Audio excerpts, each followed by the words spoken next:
Bad car symptoms. Hi, and welcome to Bad Car Symptoms. Is the battery warning light on your car lit up all the time?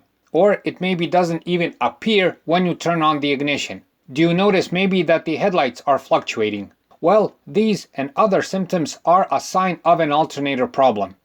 The alternator is in charge of providing electric power to your car while the engine is running, and if it's not working properly, the car will soon become undriveable. Watch our full video by clicking the link in the description.